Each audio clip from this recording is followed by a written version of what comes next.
Hello, कसे आहात आपण? तर आज आपण ऐकणार आहोत एका शिष्याने घेतलेली गुरूंची मुलाखत.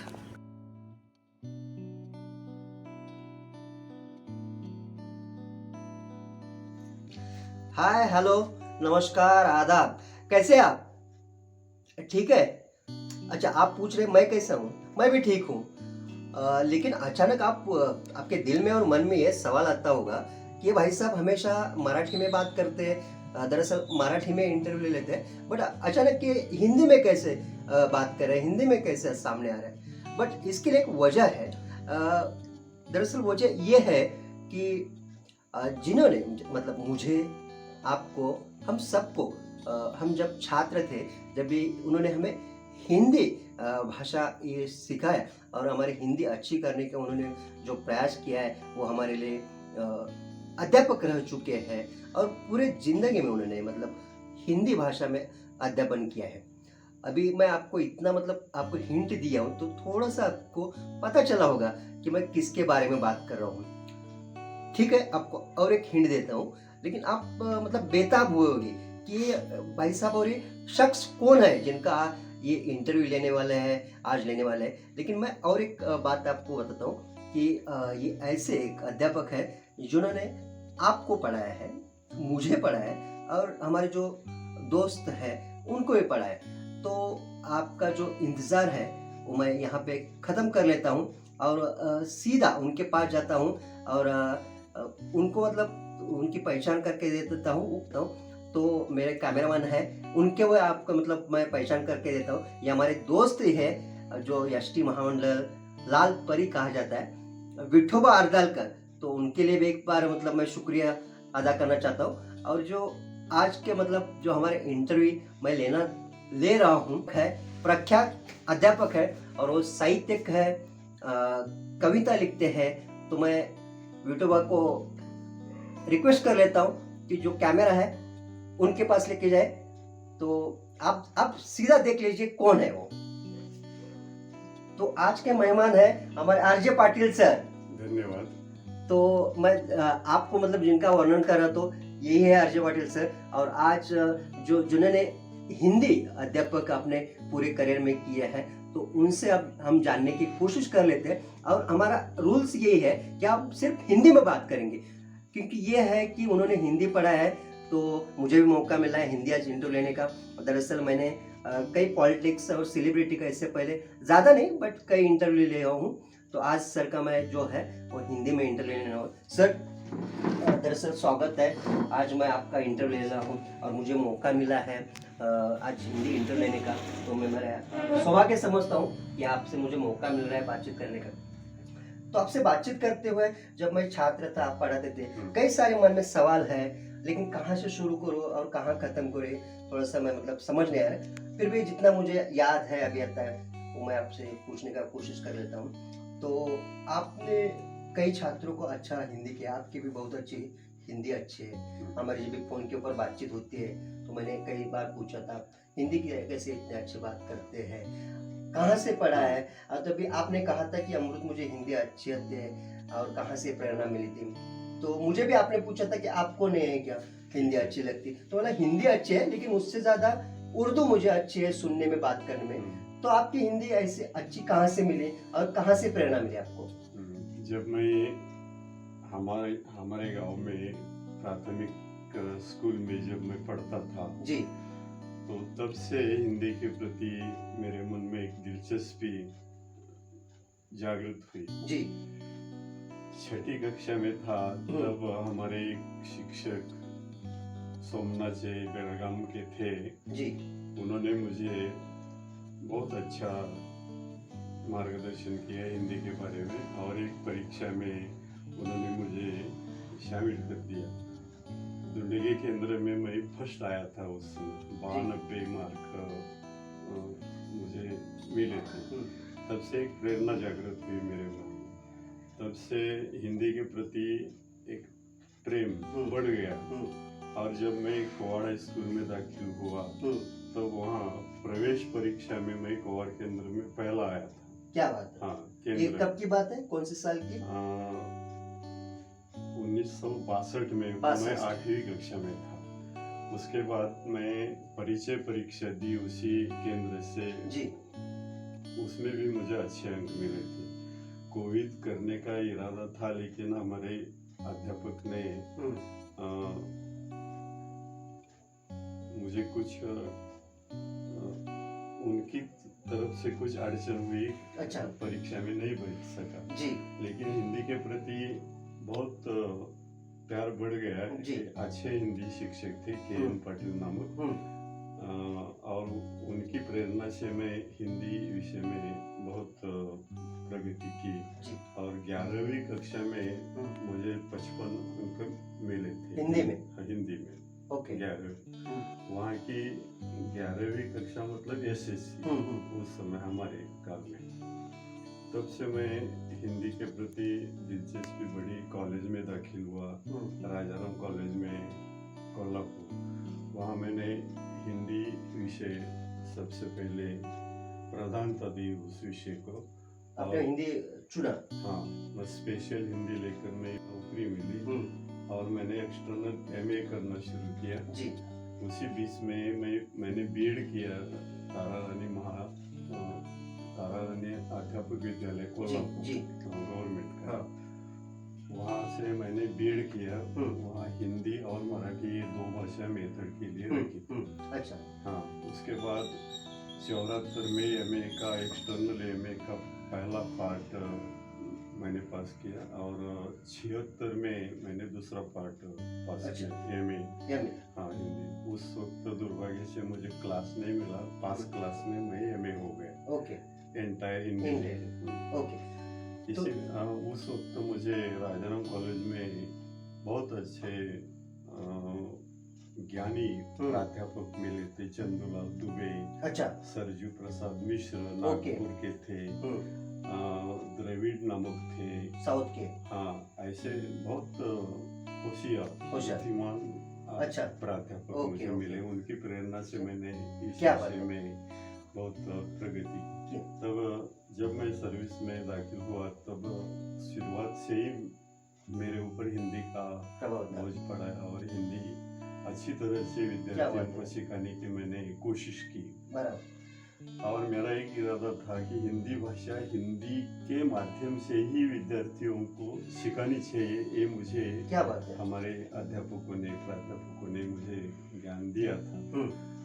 कई बार अड़चने हुई। विद्यार्थी शुरुआत में कहते थे कि हमें हिंदी से हिंदी समझ में नहीं आता, लेकिन मैंने विद्यार्थियों का विश्वास बढ़ाया और कहा कि ये राष्ट्रभाषा है और उसका स्पष्टीकरण हिंदी में ही होना चाहिए। क्या बात है। हाँ, ये मैंने उनको विद्यार्थियों को प्रेरणा दिया और तब से विद्यार्थी मुझसे प्रेरित हो गए और उनके बारे में कोई अड़चन नहीं हुई। अच्छा, बिल्कुल। मतलब आपके जो साथी मिल गए, आपको दोस्त, उनसे प्रेरणा मिली, प्रभावित हुए और आप हिंदी के बढ़ गए। लेकिन सर मेरा दूसरा एक ऐसा सवाल है, आजकल जो छात्र है, आप हमें उस टाइम मतलब 95, 96, 93 के बारे में बात करना, उस दरम्यान आप इतनी शुद्ध सरल हिंदी बात करते थे।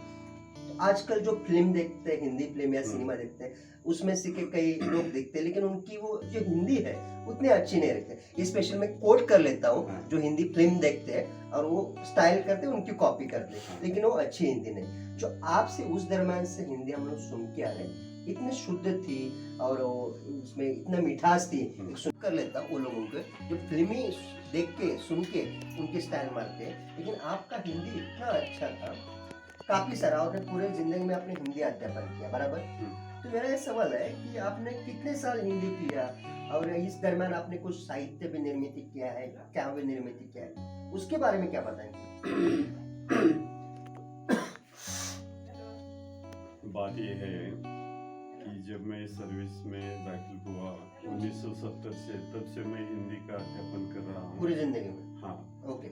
और उसके साथ में बीएड में मेथड होने के कारण मराठी का भी अध्यापन किया था मैंने। ओके। हाँ, तब से मेरा एक दृष्टिकोण था, एक ख्याल था कि अच्छी हिंदी पढ़ानी है तो अच्छा व्याकरण भी चाहिए। क्या बात है। हाँ, तो हिंदी का व्याकरण मैंने परफेक्ट विद्यार्थियों को सिखाया है। और मेरा उद्देश्य ये था कि हिंदी भाषा शुद्ध बोलनी चाहिए, शुद्ध बिल्कुल। लिखनी चाहिए, और इसके लिए व्याकरण पर जोर देना मेरा काम था। बिल्कुल। हाँ, तो व्याकरण एक ऐसी चीज है जो भाषा को शुद्ध रखती जी। है। और व्याकरण छोड़कर जो अध्यापक बाहर जाते हैं वे अच्छी तरह से हिंदी नहीं सिखा पाते, पढ़ा पाते। जी। मेरा एक दृष्टिकोण था यह। बिल्कुल। हाँ, तो अगर आप ये कोई इंटरव्यू देख रहे हैं, मुलाकात देख रहे हैं, तो जो छात्र है, स्टूडेंट है और जो टीचर भी है, उनके लिए एक मैसेज सर ने दिया है। भाषा कोई भी हो, अगर उनमें व्याकरण अच्छी तरह ना हो तो बच्चा वो अच्छी तरह सिखा नहीं पाते या लिख नहीं पाते। सर एक बहुत अच्छा आपने मैसेज दिया है। तो सर मेरा एक अगला सवाल ऐसा था कि आप अध्यापन करते समय इस दौरान भी आपने कई सारे वाकई साहित्य निर्मित किए, काव्य किए हैं। मेरे ख्याल से एक स्कूल में आपने प्रार्थना लिखी थी, वो उसके बारे में क्या बताना चाहेंगे आप? हाँ, तो क्या है, मैं हिंदी में अध्यापन करता था, लेकिन मराठी मेरी मातृभाषा जी। होने के कारण जी जी। उसकी तरफ भी मुझे दिलचस्पी थी। ओके।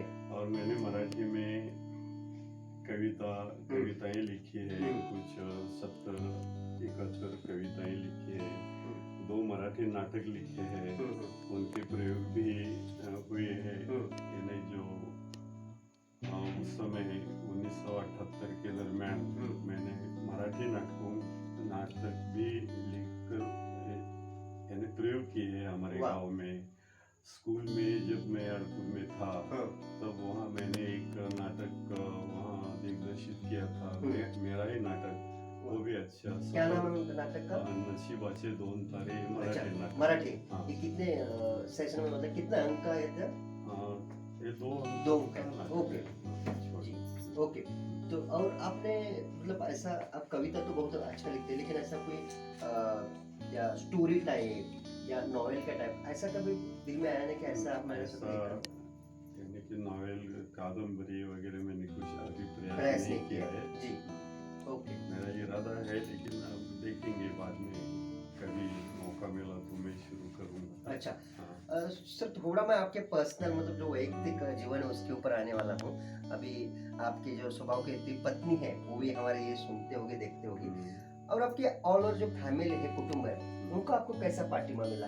अच्छा मिला, नहीं मिला, क्या मिला? दरअसल मैं ये सवाल पूछ के आपके बीच में झगड़ा नहीं डालने वाला हूँ, आपको रात को खाना मिल जाएगा उसमें कोई दिक्कत नहीं है। नहीं, हमारे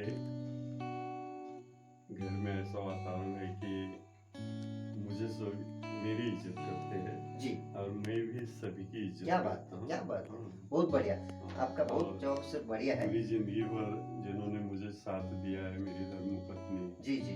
हमारे रिश्तेदार की ही है। बिल्कुल। हाँ, लेकिन अच्छा साथ मिलता क्या है। बात है सर, तालियां होना चाहिए दरअसल इस आपके जॉब के ऊपर। मैं हमारे दर्शकों को बताना चाहता हूँ, देखिए मतलब एक कोई भी इंसान जब वो सफलता पाते हैं उनके ऊपर एक महिलाओं का हाथ रहता है, सही है ना सर?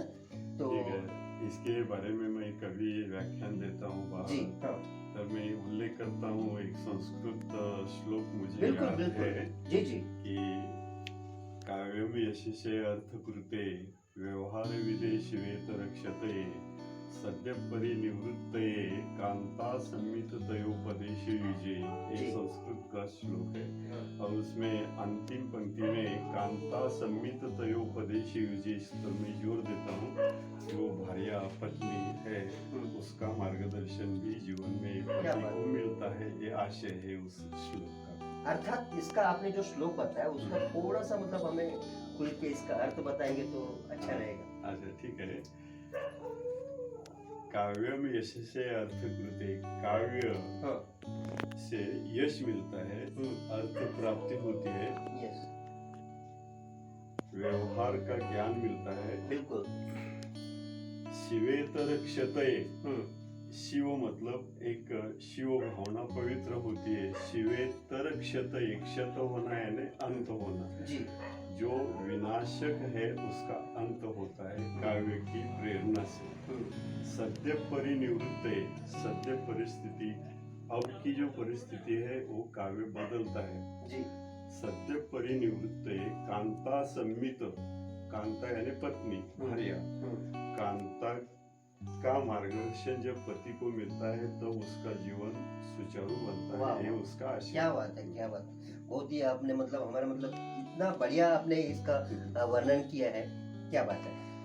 थोड़ा आगे बढ़ते हैं, थोड़ा मुलाकात के दरम्यान तो बतौर आपने हिंदी अध्यापक से अपना पूरा करियर में काफी अच्छे अपने छात्र उनको बनाया है, तो कोई आपको ऐसे छात्र याद है कि जिन्होंने पढ़ा है और आपको उस टाइम लगा होगा कि आगे जाके सफलता पाएगा या बहुत बड़ा इंसान होगा, ऐसा कोई आपके पूरे करियर में कोई ऐसा याद है किस्सा? अनेक विद्यार्थी सीख कर बड़े हुए। जी, सचिन तेंदुलकर, ब्रायन लारा।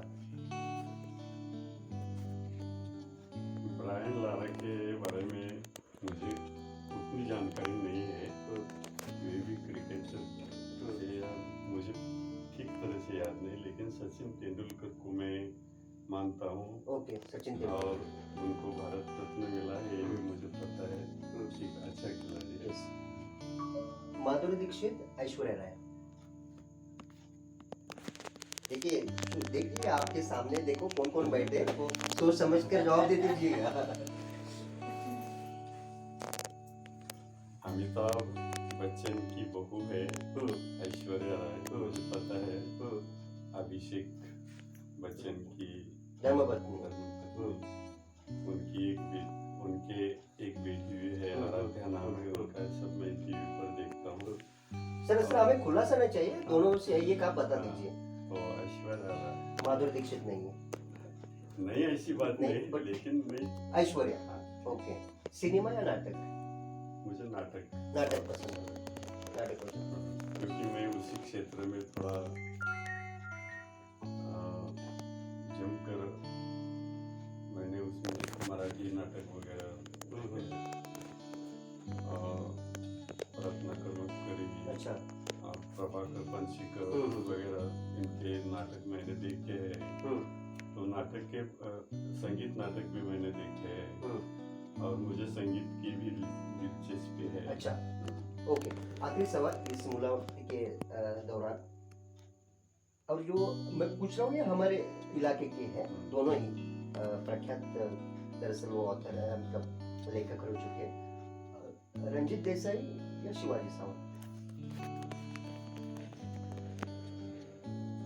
आपको मुसीबत में डालना सवाल आया?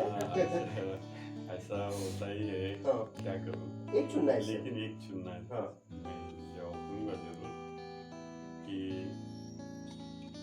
रंजीत देसाई हमारे गांव के निकट के हाँ, बाजू में ही रहने वाले। लेखक, कुवाड़ नगरी के प्रसिद्ध लेखक, और उनसे बहुत बार मेरी मुलाकात भी हो चुकी है। जब मेरे नाटक का पहला प्रयोग था मानस मंदिर नाटक का, तो मैं प्रमुख अतिथि के नाते उनके पास उनको बुलाने के लिए गया था, लेकिन उसी दरमियान उनका एक काम था मुंबई में, इसलिए वे नहीं आ चुके। उन्होंने दूसरा गेस्ट मेहमान मुझे दिया था, और जब एक ऐसा प्रसंग आया था कि एक गरीब विद्यार्थी 10वीं पास करके घर में बैठने वाला था, लेकिन रंजीत देसाई दादा के पास में गया और उनसे प्रार्थना की, विनती की कि इस विद्यार्थी का कल्याण आपके हाथ में है। कोल्हापुर में प्रिंस शिवाजी बोर्डिंग में सखाराम बापू खराड़े नामक अध्यक्ष थे, उनके नाम रंजीत देसाई दादा ने मुझे एक चिट्ठी दी और उस विद्यार्थी का प्रवेश किया मैंने उस बोर्डिंग में, और वो विद्यार्थी आगे अच्छा ऑफिसर हो गया। ऐसे ही बात है। यस। अरे आखिरी बोल रहा था मैं इससे पहले, लेकिन और इससे एक बात एक मुझे याद है कि जब उनका देहांत हो गया रंजीत देसाई के, तब मैं उनकी अंत्य यात्रा में शामिल था। वाह वाह। और वारी नामक उनका एक उनकी खेती बाड़ी है, वारी खेत का नाम। वहाँ तक गया और मैंने थोड़ा सा चिंतन किया और उसी घटना पर आधारित मैंने एक कविता लिखी थी, वारी तली समाधि। वाह वाह और काव्य सम्मेलन में मैंने उस कविता का वाचन किया। वाह वाह, क्या बात है सर। आखिरी सवाल मैंने दरअसल बोला था कि एक आखिरी रहेगा, लेकिन आखिरी, नट सम्राट नाटक आपको अच्छा लगता है, हिमालय के सावली? मुझे तो नट सम्राट नट नाटक सम्राट, बेहद ओके। अच्छा लगता है, क्योंकि ये नाटक मैंने 2-3 बार देखा क्या बात है। मनुष्य की जिंदगी कैसी है, उनकी पत्नी उनको जीवन के अंत तक कैसे कैसे? साथ देती है, उनके जो बच्चे थे उनसे दूर कैसे छोड़ते जाते हैं। मुझे, और ठीक। उनकी जो अवस्था थी मैंने देखी है, इसलिए मुझे आप नट सम्राट को नट सम्राट प्रायोरिटी दें। पसंद ठीक। है। दरअसल सर हमारा जो समय था उससे भी हम काफी थोड़े से आगे बढ़ चुके हैं। हाँ। तो हमारा जो समय था, हमारे कैमरामैन जो विजय हम्म। विठोबा आर्दरकर, माफ कीजिएगा हाँ। गलत नाम लिया, विठोबा ने दिया था, उससे थोड़ा सा हमने लिमिट क्रॉस किया है। हाँ। तो हम यही रुक जाते हैं और आपसे बहुत बहुत शुक्रिया अदा करते हैं कि आपने हमें इतनी समय निकाल के दिया, मुझे आपसे बातचीत करने का मौका मिला, कि मैं मेरा सौभाग्य समझता हूँ। और जितने मैंने सवाल पूछे थे वो आपने दिल खोल के हमें जवाब दिया, इसलिए और आपका मुझे भी गर्व है कि आप जैसे विद्यार्थी मेरे सामने आकर मेरी अरे क्या मुलाकात सर, लेते ये हैं, यस और मुझे भी बहुत खुशी हो गई। यस, ये तो मैं आपके मेरे लिए बहुत बड़ी कॉम्प्लीमेंट है, ये मेरा सौभाग्य समझता हूँ कि आपने हमें इतना प्रशंसा किया। तो देखिए, ये मैंने पहले ही कहा चुका था कि इससे पहले मेरे पत्रकार के करियर में मैंने काफ़ी सारे सेलिब्रिटी या पॉलिटिक्स का इंटरव्यू लिया हिंदी में, लेकिन बहुत कम लिया हूँ क्योंकि मेरा मातृभाषा ही मराठी है। लेकिन मैंने मुझे पढ़ाने वाले गुरु, और मैं छात्र रहा हूँ, वो हिंदी में पढ़ाने वाले अध्यापक आरजे पाटिल सर, बहुत ही प्रख्यात नाम है। मैं बचपन से उनको मैं आदर्श मानता हूँ कि कैसे इतने अच्छे हिंदी बात कर लेते हैं। मैं आज पूरा उनसे जान चुका है, मेरा सौभाग्य समझता हूँ। और हम यही रुक जाते हैं, लेकिन अगली बार आएंगे, एक ऐसा ही वीडियो बनाएंगे।